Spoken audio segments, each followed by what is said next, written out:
সুখবর টলিপাড়ায়। ভালোবাসার মরশুমে মনের মানুষকেই সামনে আনলেন অভিনেত্রী দিয়া মুখার্জি। ছোট পর্দার খুবই জনপ্রিয় একজন অভিনেত্রী তিনি।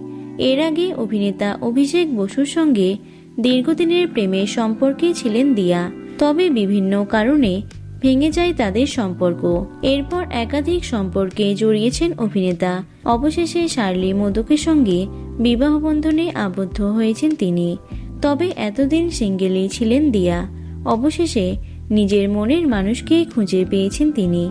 ভালোবাসার মরশুমে প্রেমিকের সঙ্গে বিশেষ ছবি ভাগ করে সবাইকে চমকে দিয়েছেন অভিনেত্রী। এ বিষয়ে আনন্দবাজার.com-কে অভিনেত্রী বলেন, আমি নজরে বিশ্বাসী, তাই এখনই চাই না আমার প্রেমিক সম্পর্কে বেশি কিছু জানাজানি হোক। তাই ছবি দিলেও ওকে পুরোপুরি প্রকাশ্যে আনিনি, একটি স্টিকার দিয়ে কারুকার্য করেছি।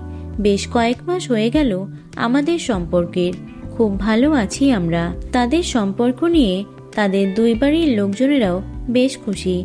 দিয়া মধ্যম গ্রামের মেয়ে, কাজের সূত্রে কয়েক বছর হলো টালিগঞ্জে থাকেন। শরীর খারাপ হোক বা যে কোনো সমস্যা, সারাক্ষণই পাশে পেয়েছেন তার প্রেমিককে। তাতেই আরও নিশ্চিন্ত অভিনেত্রীর বাবা মা। তবে কবে 7 পাকে বাঁধা পড়বেন তারা?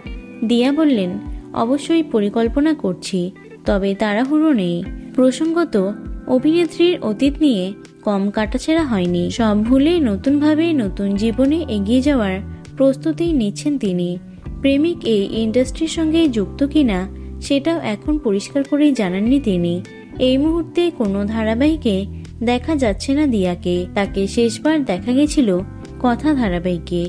শোনা যাচ্ছে শীঘ্রই নতুন গল্প নিয়ে নতুনভাবে টেলিভিশনে আসছেন তিনি। তো বন্ধুরা, অভিনেত্রী দিয়া মুখার্জিকে তোমাদের কেমন লাগে অবশ্যই কমেন্টে জানিও। ভিডিওটি লাইক এবং শেয়ার করো। এছাড়াও টলি দুনিয়ার অন্যান্য খবর পেতে চ্যানেলটি অবশ্যই সাবস্ক্রাইব করে রেখো। ধন্যবাদ।